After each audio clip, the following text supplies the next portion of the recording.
وطن عزیز پاکستان ایک مرتبہ پھر بڑے مشکل حالات سے گزر رہا ہے،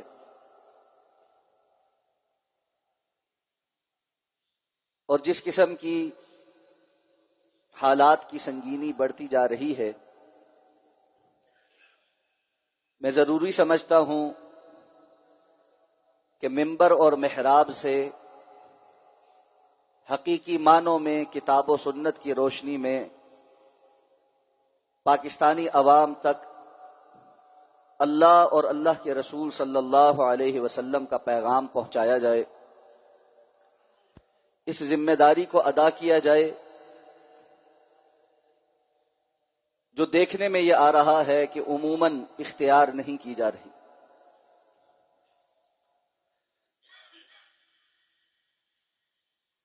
ملکی سیاسی صورتحال، عوامی صورتحال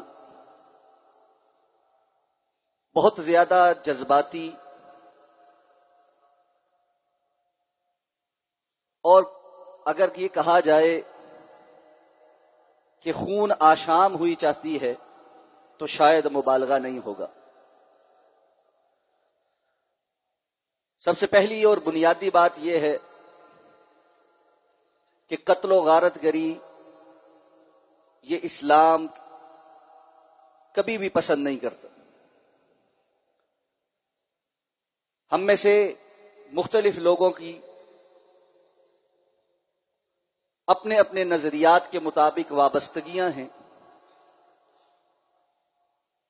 جو جسے بہتر اور درست سمجھتا ہے اس کی حمایت کرتا ہے، اس کی پارٹی کو جوائن کرتا ہے،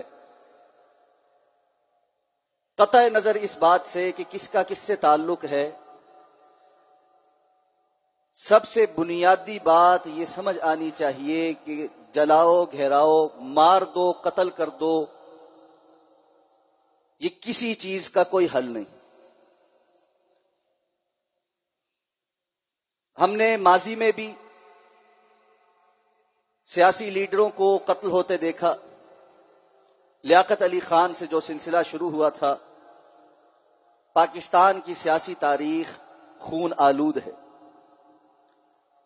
یہ ملک کسی اور ایسی بات کا متحمل شاید نہ ہو سکے۔ اس لیے صراحت کے ساتھ عمران خان صاحب پر جو حملہ ہوا، ہم شدید الفاظ میں اس کی مذمت کرتے ہیں، اور اس کے ساتھ یہ بھی کہتے ہیں کہ اس طرح کے حملے کسی کے اوپر بھی نہیں ہونے چاہیے۔ آپ کو اختلاف ہو سکتا ہے، نظریات سے ہو سکتا ہے، شخصیت سے ہو سکتا ہے، تو بہادر بنیے اور اس اختلاف کو آنکھوں میں آنکھیں ڈال کر فیس کیجئے۔ یہ بزدلوں کی طرح حملے کروانے اور راستے سے ہٹا دینے کی کوششیں کرنا عقل مندوں کا یہ کام نہیں ہوتا۔ اب آئیے اس سے آگے کہ ملکی صورتحال جس جانب جا رہی ہے، اگر ہم اسی ڈگر پہ چلتے رہے تو کیا ہوگا؟ عوام کا ایک بڑا حصہ اپنے اداروں کے خلاف اٹھے گا۔ وہ ادارے جو ملکی سالمیت کے ضامن ہیں، اور مجھے اور آپ کو کسی خوش فہمی میں نہیں رہنا چاہیے کہ ملکی دفاع کے لیے کسی سیاستدان کی تقریر، اس کے نعرے، اس کی عوام کا روڈ پر نکل کر جلاؤ گھیراؤ، یہ کوئی کام دیتا ہے۔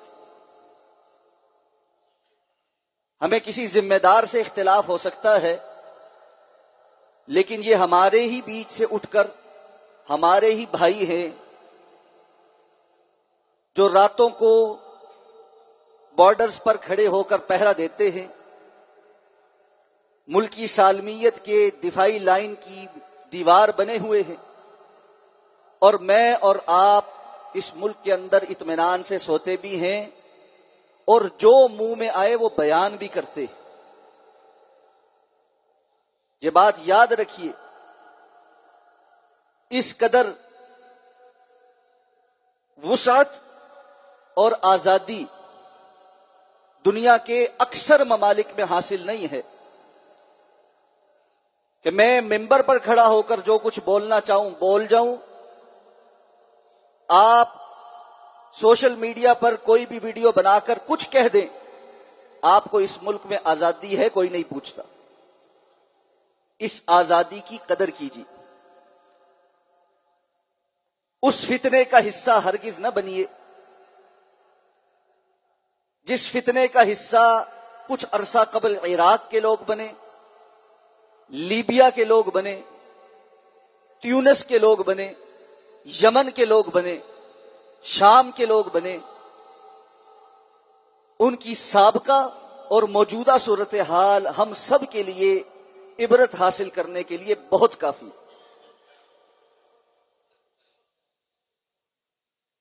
اگر میں اپنی بات کو بالفاظ دیگر آپ کے سامنے رکھوں تو میں صرف یہ بات کہنا چاہتا ہوں کہ ہم میں سے ہر کسی کو اپنے اپنے دائرے میں رہ کر اصلاح کی ضرورت ہے. مل بیٹھ کر یہ اصلاح ہوتی ہے، جھگڑ کر ایک دوسرے کو ختم کر کے، ایک دوسرے کی جو لائن ڈرا کی گئی ہے اس کو کراس کر کے جب ہم معاملات میں اٹھنا بیٹھنا شروع کر دیں تو پھر دشمن کا ہی فائدہ ہوتا ہے، اپنا نقصان ہی ہوتا. مجھے اور آپ کو پوری صراحت کے ساتھ یہ بات سمجھنی ہے کہ ہم نے اپنے مسئلے مل بیٹھ کر حل کرنے ہیں، اور اس میں جس جس کا جو قصور ہے اس کو اپنا قصور درست کرنے کی ضرورت ہے. خواہ وہ سیاستدان ہو، خواہ وہ عوام ہو، خواہ وہ افواج پاکستان ہو، اس کے ادارے ہوں، اصلاح کی ہر جگہ ضرورت ہے. لیکن اس اصلاح کے نام پر فساد اور بگاڑ یہ نہ اللہ کو پسند ہے نہ اللہ کے رسول صلی اللہ علیہ وسلم کی تعلیمات میں سے. اور جب کوئی قوم فساد اور بگاڑ کے اوپر آ جائے تو یہ نہیں ہوتا کہ آسمان سے نصرتیں اتریں اور اللہ رب العزت کی طرف سے خیر کے فیصلے آنا شروع ہو جائیں. ان اللہ لا یغیر ما بقوم حتی یغیروا ما بانفسہم. اللہ کسی قوم کا حال اس وقت تک نہیں بدلتے جب تک وہ اپنے اندر جو کوتاہیاں ہیں ان کو ٹھیک کرنے کی طرف نہ آئے. اب فی زمانہ اگر ہم بات کریں گے تو میرے بہت ہی قابل قدر اور محترم وہ ساتھی جو پی ٹی آئی کے ساتھ ہیں وہ کہیں گے کہ خان صاحب اسی کی یہی جنگ لڑ رہے، وہ اداروں کو اور باقی سب کو اسی دھارے کے اندر لانا چاہتے ہیں. اگر آپ تھوڑا سا ماضی میں چلے جائیں گے تو یہی جنگ میاں نواز شریف صاحب لڑ رہے تھے. اس وقت ان کے سپورٹر یہ کہتے تھے اور خان صاحب کہتے تھے کہ ہمارے ادارے، ہماری افواج اور ملک یہ بڑی مضبوط ہاتھوں کے اندر ہے، وہ بڑے پروفیشنل لوگ ہیں. آج میاں صاحب کو فوج بڑی اچھی لگتی ہے، ان کے ماننے والوں کو فوج بڑی اچھی لگتی ہے اس لیے کہ دست شفقت ان کے اوپر ہے، اور خان صاحب کو اور ان کے ماننے والوں کو بری لگتی ہے اس لیے کہ کچھ معاملات گڑبڑ چل رہے ہیں. یہ ہمیشہ نہیں چلتے رہیں گے، کچھ عرصے کے بعد عدلی بدلی ہوتا رہے گا، اور ہم 77 سال سے یہ دیکھ رہے ہیں. اس لیے اس حد پر نہ جائیں کہ جو لمٹ کراس کرنے والی بات. ہمارے سیاستدان بھی آئین اور دستور کے ساتھ کھلواڑ کرتے ہیں، ہمارے ادارے بھی اپنی حدود سے تجاوز کرتے ہیں. یہ ایک وہ اٹل اور درست حقیقت ہے جس کے ماننے کے سوا کوئی چارہ نہیں. اب ہم آتے ہیں اس بات کی طرف کہ ہم سب جب یہ مسئلے جانتے ہیں، پہچانتے ہیں اور دیکھ رہے ہیں، ان کو جھیل رہے ہیں، تو حل کیا کیا جائے؟ کس طرح معاملات ٹھیک ہو سکتے ہیں؟ تو میرے بھائی، آپ لوگ بہت ماشاءاللہ عقل مند اور سیانے ہیں، دن رات ٹاک شوز میں دانشوروں کی باتیں سنتے ہیں، ہمارے بچے بچے کو سیاسی معاملات ازبر یاد ہوتے ہیں، اور ہم تو وہ قوم ہے، میں کل سے دیکھ رہا ہوں کہ کمال کے لوگ ہیں۔ میرے تو صرف سوشل میڈیا اکاؤنٹ پر مجھے معلوم پڑا کہ ہر قسم کے ماہر بیٹھے ہوئے، دفاعی تجزیہ کار بھی ہیں، فورینزک اسپیشلسٹ بھی ہیں، انویسٹیگیشن اسپیشلسٹ بھی ہیں، قافلہ کہاں رکا، جورسڈکشن کس کی تھی، گولی کیسے چلی، گولیوں کی تعداد کتنی تھی، بندے کتنے زخمی ہوئے ہیں، اس کا اینگل کیسے تھا، لگ سکتی تھی نہیں لگ سکتی تھی، یہ سب باتیں ہم نے گھر بیٹھ کے جان لی۔ ہمیں اس بات کی تو کوئی پرواہ نہیں ہے کہ اللہ نے اس بات کا حکم دیا ہے ان جاءکم فاسق بنبأ فتبینوا، اگر کوئی فاسق کوئی بات لے کر آئی گیا ہے پہلے اس کو 100% یقینی تو بناؤ کہ کیا ہے، پھر آگے بیان کرو۔ تو آپ سب اور میں اس قوم کے سارے لوگ دانشور ہیں، اس لیے ہر حل تو سب کے پاس موجود ہیں۔ میں کچھ باتیں اپنی نہیں، کتاب و سنت کی آپ کے سامنے رکھنا چاہتا ہوں۔ وہ بات جو پتھر پر لکیر ہے، وہ بات جو اللہ نے اپنی کتاب میں بیان کی ہے، جو دنیا کے سب سے سچے انسان سید الانبیاء جناب محمد الرسول اللہ صلی اللہ علیہ وسلم نے بیان کی۔ دنیا ساری کی بات رد کی جا سکتی ہے، آپ صلی اللہ علیہ وسلم کی بات رد نہیں کی جا سکتی۔ اس لیے آئیے اس معاملے میں بھی کتاب و سنت کی طرف ہی رجوع کرتے ہیں، کیونکہ اللہ کا حکم بھی یہی ہے، ان تنازعتم فی شیء فردوہ الی اللہ والرسول۔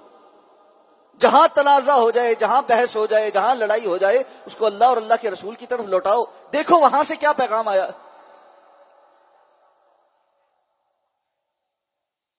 تو اللہ رب العزت نے سورہ الانعام میں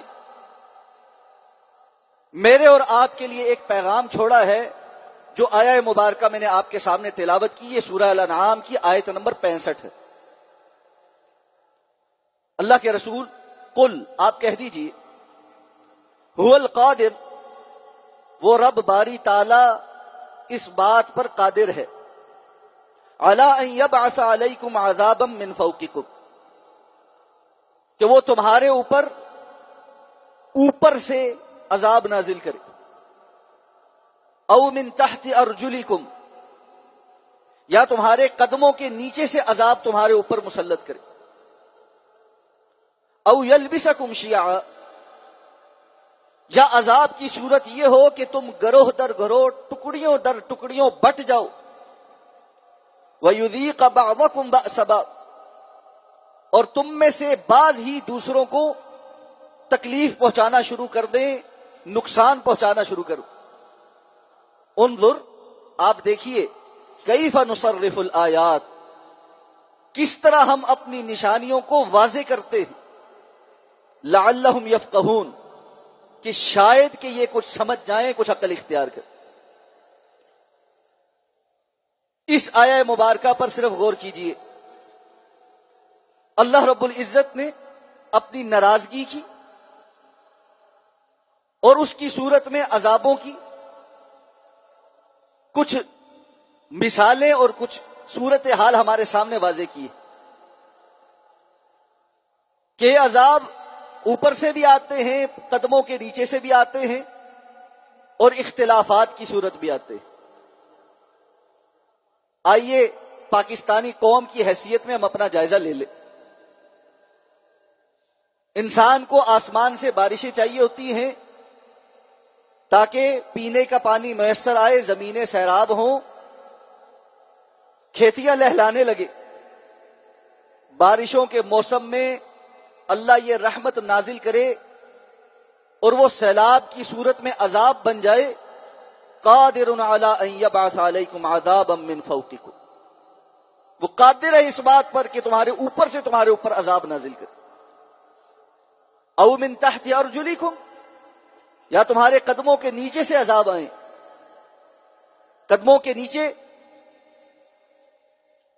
وہ ملک جہاں برسات میں اتنا پانی آتا ہو کہ سیلاب بن جائیں، گرمیوں میں پانی اتنا سوکھ جائے کہ تھر کے علاقوں میں بچے پیاسے مر جائیں، جانور پیاسے مر جائیں، قحط کی صورتحال بن جائے۔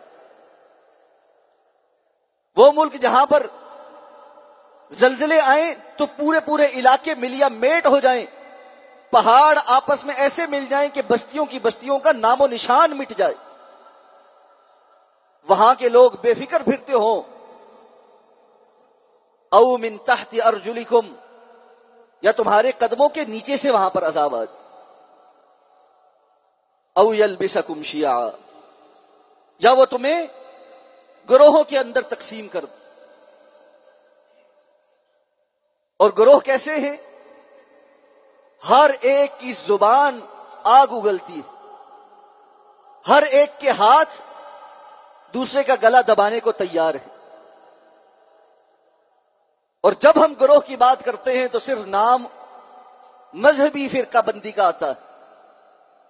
اس وقت ملک کے اندر جو سیاسی فرقہ بندی ہے، جو لسانی فرقہ بندی ہے، جو علاقائی فرقہ بندی ہے، ابھی چند روز قبل کراچی کے اندر ایک کالونی میں 2 پروفیشنل لوگوں کو صرف اس لیے لوگوں نے مار دیا کہ ان کے شناختی کارڈ پر ایڈریس کسی اور جگہ کا تھا۔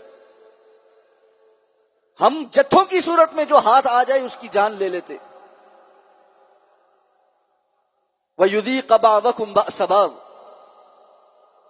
اللہ کے عذاب کی نشانی یہ ہے کہ پڑوسی پڑوسی کا دشمن ہو جائے، دوستوں میں وفا نہ رہے، ایک علاقے ایک شہر میں رہنے والے ایک دوسرے کے گلے کاٹنے لگے۔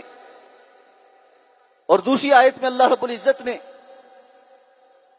عذاب کی صورتوں میں سے یہ صورت بھی گنوائی ہے کہ لباس فَأَذَاقَهَا اللَّهُ لِبَاسَ الْجُوعِ وَالْخَوْفِ، وہ بستی جو بڑی امن میں تھی، اطمینان میں تھی، اللہ کی نعمتیں آ رہی تھی، ہر جگہ سے رزق آ رہا تھا، فَكَفَرَتْ بِأَنْعُمِ اللَّهِ، اس نے اللہ کی نعمتوں کا کفران کیا، اللہ نے اسے بھوک اور خوف کا لباس پہنا دی۔ معیشت کی تنگی، قرضوں کا بوجھ، مالی معاملات پورے نہیں پڑتے، تنگ دستی، اور اس کے اوپر خوف، کل کیا ہوگا، کل کہاں سے کمائیں گے، پتہ نہیں باہر نکلیں گے واپس زندہ آئیں گے نہیں آئیں گے، حالات کیا ہو جائیں گے۔ یہ مختلف قسم کے خوف، ان میں سے کوئی ایک چیز ایسی نہیں ہے کہ جس کو میں آپ کے سامنے بیان کروں اور ایسا محسوس نہ ہو کہ ہماری پاکستانی قوم کے متعلق گفتگو نہیں ہو رہی۔ بالکل قرآنی آیات ہماری تصویر کشی کرتی، آئینہ دکھا رہی ہے ہمیں کہ ہم کس حال میں کھڑے ہیں، اور اس حال کا بنیادی سبب رب کائنات نے یہ بتایا ہے کہ رب ناراض ہے، اللہ رب العزت ناراض ہے۔ ہم نے اللہ کو راضی کرنے کے کاموں میں سے کوئی کام اختیار نہیں کیا، ہم ہر معاملے میں دوسروں کو مورد الزام ٹھہرانے کے لیے کمر بستہ ہیں، تقریر کروا لیں، مجھ سے بھی کروا لیں، میرا کام ہے، میں یہاں آپ کو سنا رہا ہوں، آپ آگے جا کے کسی اور کو سنائیں گے، ہم میں سے ہر ایک تقریر کر کے چلا جائے گا، اپنی ذات کے حوالے سے، ایمان کے حوالے سے فکر مند ہونے والے بہت تھوڑے رہ گئے۔ اللہ رب العزت ناراض کیوں نہ ہو؟ شریعت کے 3 موضوعات ہیں، پوری شریعت ان موضوعات کے گرد گھومتی ہے۔ ایک موضوع عقیدے کا ہے کہ انسان کا کوئی عقیدہ اور نظریہ ہوتا ہے جس پر عمارت کھڑی ہوتی ہے۔ دوسرا موضوع عبادات کا ہے کہ جس نظریے کو آپ نے اپنایا ہے اس کے اظہار کے لیے کچھ کام کر کے دکھائیں۔ اور تیسرا موضوع معاملات اور اخلاق کا ہے کہ شریعت کا جو نظریہ آپ نے اپنایا ہے اس کی پھر عبادات کی جو ٹریننگ آپ نے لی ہے، معاملات اور اخلاق میں اس کا اظہار ہو کہ حقیقتاً کچھ اندر گیا بھی ہے یا نہیں گیا۔ ان تینوں موضوعات پر، ان تینوں میدانوں کے اندر ہمارا حال کیا ہے، کسی سے ڈھکا چھپا دے۔ عقائد اور نظریات کی بات ہو تو رب کی توحید پر، لا الہ الا اللہ، اس کا اقرار کرنے والے ملک میں جہاں کی 90-95% آبادی مسلمان کہلاتی ہے، اسی ملک کے اندر دنیا کے سب سے بڑے بڑے مزار اور شرک کے اڈے موجود ہوں، جس کی عوام کو اللہ سے کے علاوہ دنیا کے ہر بابے، ہر درخت، حتیٰ کہ اپنے جانوروں سے بھی امید ہو کہ ان کے آگے سے گزرنے یا پیچھے سے گزرنے یا منڈیر کر پر بیٹھ کر بولنے سے بھی کچھ ہو جاتا، جن کے علاقوں کے پتھر بھی نفع اور نقصان کے مالک ہوں، جو قوم اپنے عقیدے میں رب کے ساتھ ہر مخلوق کو شریک کرتی ہو، اس سے اللہ رب العزت نے کیسے راضی ہونا؟ توہم پرستی کا یہ حال ہے کہ پتا کھڑکتا نہیں ہے، اور ہم پہلے کسی بزرگ بابے کے پاس، کسی کے مزار پر کہیں دھاگے لینے، کہیں منتیں مانگنے پہنچے ہوتے ہیں کہ جی ہمارے ساتھ فلاح ہو گیا، اب یہی ہماری حفاظت کرے گا۔ اللہ پر بھروسہ، ایمان، توکل کہاں ہے؟ کدھر ہے؟ لا الہ الا اللہ کے کچھ تقاضے ہیں، کوئی اس کو سمجھنے کے لیے اور اس پر عمل پیرا ہونے کے لیے تیار نہیں۔ عقائد کے باب میں یونیورسٹیوں اور کالجز نے ایسی پود نکالی ہے جو الہاد کے اس مقام پر پہنچ چکی ہے کہ وہ جنت اور جہنم کا مذاق اڑاتے ہیں، وہ آخرت کے تصور کا علل اعلان بطلان کرتے ہیں، وہ دنیا کو ایک ایوولوشنری پروسیس کے نظر سے دیکھتے ہوئے اپنے آباء و اجداد بندروں کے اندر تلاش کر رہے ہیں۔ اس ملک کے اندر عقائد اور ان کی بات کرنا اور توحید کی بات کرنا ان کے لیے تو ایک استہزاء ہے۔ اللہ رب العزت ایسی قوم سے کیسے راضی ہے؟ عبادات کی بات ہو، ہم نے محمد الرسول اللہ صلی اللہ علیہ وسلم کی رسالت کا اقرار کیا تھا۔ آپ صلی اللہ علیہ وسلم کی رسالت کے اقرار کرنے کا معنی یہ ہے کہ دین کے نام پہ جو کچھ کیا جائے گا اس کی سند محمد الرسول اللہ صلی اللہ علیہ وسلم ہوں گے۔ جو بات آپ سے ثابت ہوگی وہ کی جائے گی، جو بات آپ سے ثابت نہیں ہوگی اسے دیوار پر دے مارا جائے گا۔ لیکن عبادات کے معاملے میں ہماری نماز حنفی نماز ہے، شافی نماز ہے، حنبلی نماز ہے، مالکی نماز ہے، جعفری نماز ہے، نہیں ہے تو محمدی نہیں۔ ہماری زندگیوں کے اندر عبادات کے نام پر بدعات کا ایسا فروغ ہے کہ جس کے آگے کوئی بند نہیں ہے، ہر سال کوئی نئی چیز ایجاد ہو رہی ہے، کوئی نیا دن ایجاد ہو رہا ہے کہ جی اب یہ بھی منانا ہے، اب اس دن بھی جلوس نکالنا ہے، اس دن بھی روڈیں بلاک کرنی ہے۔ کیا ہے جی؟ عبادت ہو رہی، عوام ساری کو عذاب میں مبتلا کر کے کون سی عبادت؟ اللہ کے رسول صلی اللہ علیہ وسلم تو خود موجود ہیں، جہاد کے میدان میں ہیں، صحابہ کرام پڑاؤ ڈال رہے ہیں، رستہ تنگ کر کے خیمے لگائے، لوگوں کے لیے گزرنا مشکل ہوا۔ آپ نے فرمایا جنہوں نے اس طرح رستے تنگ کیے ہیں ان کا کوئی جہاد نہیں۔ عبادات کا نام بگاڑ دیا ہم نے سیاسی ریلوں کو اور سیاسی جھگڑوں کو جہاد کا نام دے دیا۔ میں حیران ہوں اس بات پر کہ ہم کس طرح عبادات کی اصطلاحات کو اپنے مقاصد کے لیے استعمال کرتے، اور پھر ہر کسی کا جو مقتول ہے وہ شہید ہے۔ شریعت اسلامیہ کی جو اصطلاحات ہیں، جو ٹرمینالوجیز ہیں، ان کی ایک بنیاد ہے، ایک بیس ہے، اس سے ہٹ کر مختلف چیزوں کو وہ نام دے دینا، یہ ایک بہت بڑی علمی خیانت ہے جو ہم عبادات کے نام پر کر رہے ہیں۔ اور معاملات اور اخلاق کا تو کیا کہنا ہے۔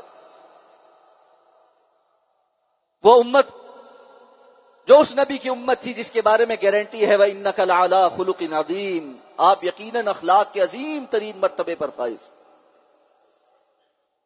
اس امت کا اخلاقی کردار کیا سنہرا رنگ پیش کر رہا ہے اس وقت۔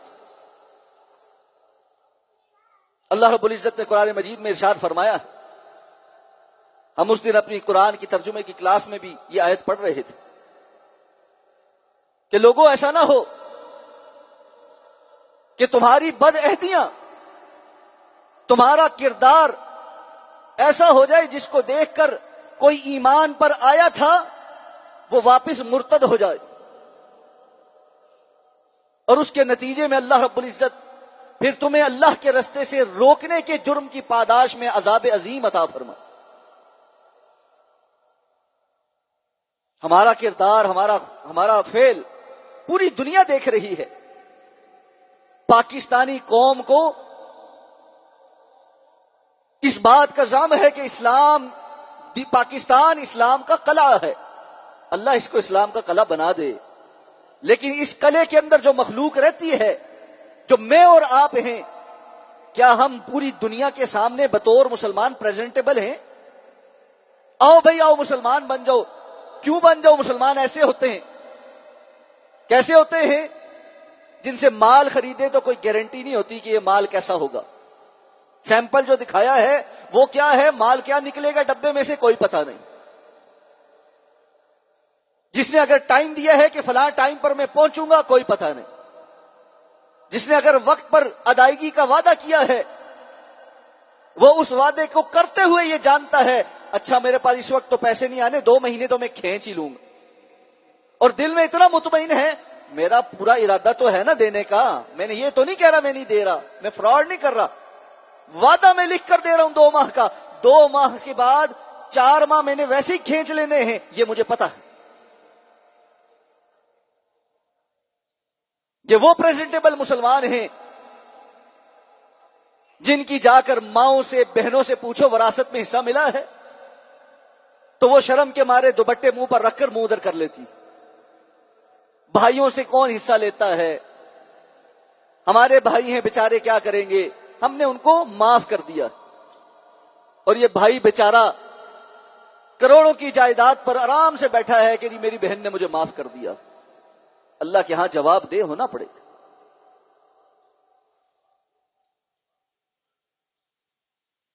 یہ ہم پریزنٹیبل قوم ہیں جس کے ہاں خالص دودھ کے نام پر وہ دودھ ملتا ہے جس میں بندے کو کم از کم اتنا اطمینان ہوتا ہے کہ اس میں نالے کا پانی نہیں ہوگا۔ میں سچ بات کر رہا ہوں آپ سے کہ چلو میرے گوالے نے اچھا پانی ڈالا ہوگا، وہ اچھا دودھ دیتا۔ اس کے علاوہ کوئی اور صورتحال اگر کہیں پر موجود ہے اور فی زمانہ کوئی دودھ والا، کوئی دکان والا بغیر اپنی جانور کو مضر صحت ٹیکے لگائے اور ملاوٹ کے دودھ دیتا ہے تو اللہ کا ولی ہے اس دور کا۔ تو کسی نے بڑی صحیح بات لکھی تھی کہ یہاں ہم ایسی جگہ رہتے ہیں 5 کلومیٹر کے اندر مسجدیں 10 ملیں گی، 50 کلومیٹر میں خالص دودھ کی دکان ایک بھی نہیں ملے گی۔ یہ ہمارا کردار ہے، یہ ہمارا کردار ہے کہ ہم سرکاری دفتر میں بیٹھ کر افسر شاہی کرتے ہیں کہ ہم تو افسر ہیں، عوام ہماری خدمت گزار ہے۔ قانون نے بتایا تھا تم پبلک سرونٹ ہو، عوام کے خدمت گزار ہو، خدمت تم نے کرنی ہے۔ وہ ہر آنے والے کو کہتا ہے ہاں بھائی میرے لیے خدمت کے لیے کیا لائے ہو؟ بھائی سرکار آپ کو تنخواہ دیتی ہے، وہ تو کام نہ کرنے کی دیتی، کام کرنے کا تو چائے پانی ہوتا ہے۔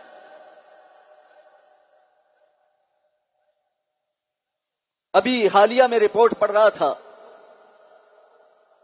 سیلاب آنے کی وجوہات میں بلوچستان میں ہمارے ملک میں چھوٹے بڑے ملا کر 1000 سے زائد ڈیمز بنائے گئے ہیں، ان میں سے 710 بلوچستان میں ہیں۔ میں حیران رہ گیا اس اعداد و شمار پر، 710 بلوچستان میں ہیں کہ وہاں خشک سالی کا بڑا مسئلہ تھا۔